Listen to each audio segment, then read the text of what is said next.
It was 2:06 a.m. on January 3rd. While the world was just starting its new year, the Caribbean Sea was silently turning into a launch pad for the most audacious military operation of the decade. The city of Caracas was asleep, shrouded in the humid darkness of the valley, unaware that the geopolitical map of South America was being redrawn in real time. Then, the silence shattered. Reports confirm that Donald Trump has just announced the capture of Nicolas Maduro, but the story of how it happened is a masterclass in modern warfare that military academies will study for 50 years.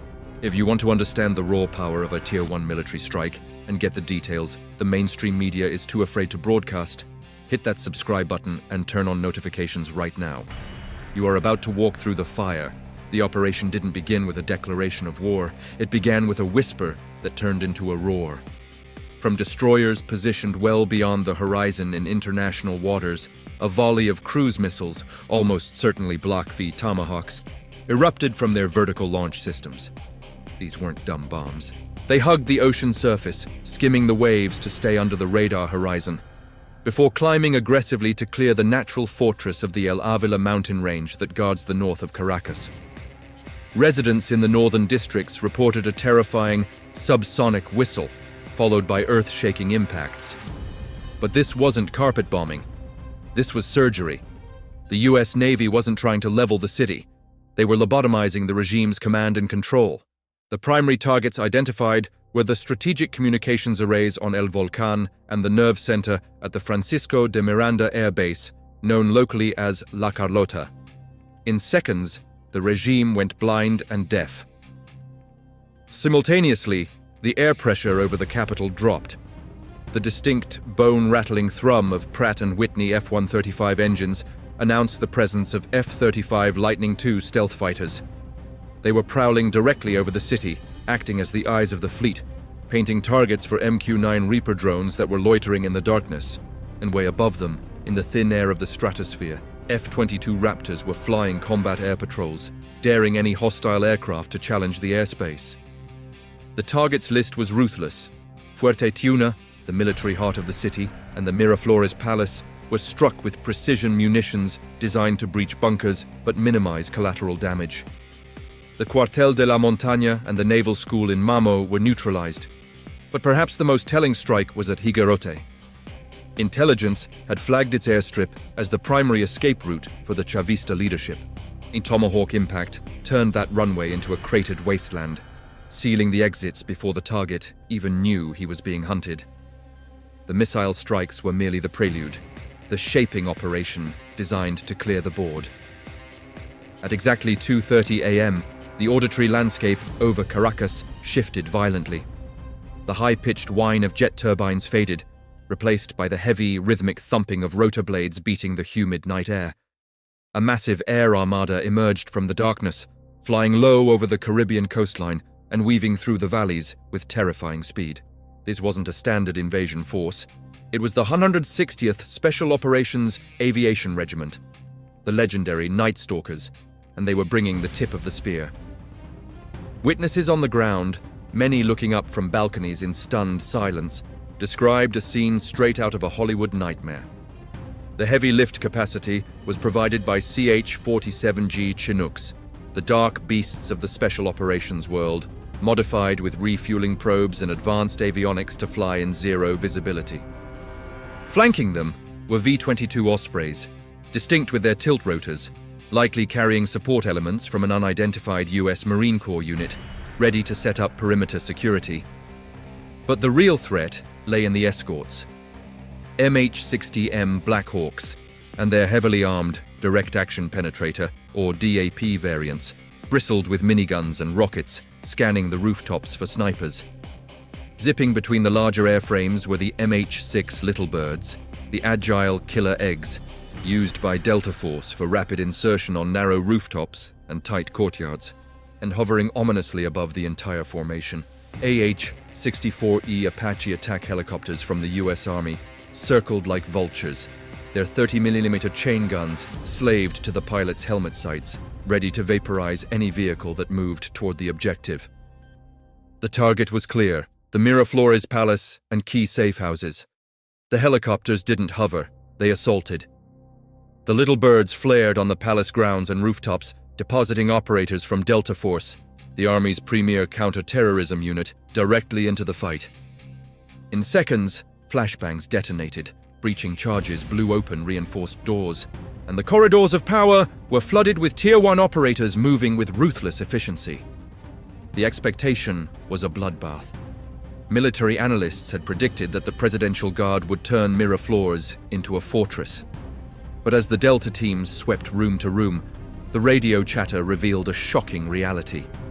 Silence. There was practically no opposition. The firefights were sporadic and short-lived. It was as if the defenders had vanished, or worse, as if they had been ordered to stand down. Inside the labyrinthine corridors of the Miraflores Palace, the operation reached its climax in mere minutes. There was no desperate last stand, no cinematic gunfight. Delta Force operators breached the primary residence and located the high-value individuals immediately. Jackpot! The code word echoed over the encrypted comms network. Nicolas Maduro and his wife were secured, zip-tied, and marched out to the waiting rotors of a CH-47G Chinook idling in the courtyard. As the heavy lifter clawed its way back into the sky, flanked by the protective swarm of little birds and Apaches, the extraction force banked north toward the safety of the fleet. It was a clean extraction. But as the sun began to threaten the horizon, military analysts monitoring the airspace realized something was incredibly wrong, or rather, incredibly suspicious. Venezuela possesses one of the most formidable integrated air defense systems in the Western Hemisphere. They operate advanced Russian S-300VM and Buk M2 missile batteries. More importantly, they have squadrons of highly capable fighter jets. Yet, throughout the entire 30-minute window of vulnerability, while slow-moving US helicopters were flying directly over the capital, the Venezuelan military did absolutely nothing. Here is the detail that changes everything. The US airstrikes were surgical, yes, but they were also selective. We have confirmed reports that the Tomahawk missiles deliberately ignored Venezuela's primary combat air bases. El Libertador Air Base, home to the F-16 Fighting Falcons. Barcelona, the nest of the Russian-made Su-30 Mk2 flankers, and El Sombrero. These bases house the firepower to challenge US air superiority, yet they were not targeted. Why would the Pentagon leave the enemy's deadliest weapons intact during a decapitation strike? The answer is chilling. The runways at El Libertador remained silent. The Su-30s at Barcelona never spooled up their engines. The radars didn't lock on. This suggests a level of coordination that goes far beyond a military raid. It points to a backroom deal. The fact that US planners felt safe enough to leave those fighter jets untouched implies they knew, with absolute certainty, that the pilots had been ordered to stay on the ground. While the Night Stalkers were extracting the political leadership, the military leadership of Venezuela sat on their hands. It wasn't just a capture, it was a handover. Donald Trump took to social media shortly after the birds were clear, confirming the capture to the world. But the subtext of his message was clear: the head of the snake had been removed, and the body had refused to strike back. As the first light of dawn breaks over the Caribbean, the roar of the rotors has faded, replaced by a stunning political vacuum. The United States fleet is now holding the most controversial prisoner in modern history, and Caracas is waking up to a reality that seemed impossible just 24 hours ago.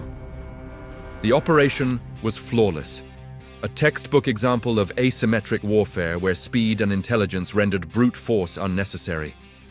But the silence from Venezuela's allies is deafening. Moscow and Beijing, who have poured billions into propping up the regime and equipping it with the very hardware that failed to fire a single shot, are now scrambling to understand what happened. The psychological impact of this raid cannot be overstated. By bypassing the military and plucking the leadership straight from their beds, the US has sent a message to every hostile regime on the planet. Your armies cannot save you if your generals turn against you. This brings us back to the most critical aspect of the night, the stand down. The fact that the Su-30s at Barcelona and the F-16s at El Libertador remained grounded is the smoking gun of a massive internal betrayal. The Venezuelan military establishment has survived the night intact. Their runways are operational, their jets are fueled, They weren't defeated, they likely negotiated. We are now looking at a Venezuela where the political head has been cut off, but the military body remains strong and armed. Who controls those forces now?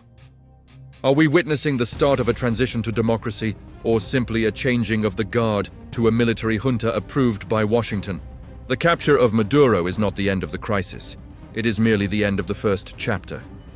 The power struggle that begins this morning will determine the fate of millions, and the U.S. carrier strike group parked just over the horizon suggests that Washington is not planning to leave until the dust settles. The rules of engagement in Latin America have been rewritten overnight. We are already analyzing satellite imagery of troop movements near the Colombian border and waiting for the first statement from the Venezuelan High Command. If you want to stay ahead of the mainstream news and understand the military tactics that shape our world, make sure you are subscribed to this channel and have notifications turned on. The operation is over, but the war for the narrative has just begun. I'll see you in the next briefing.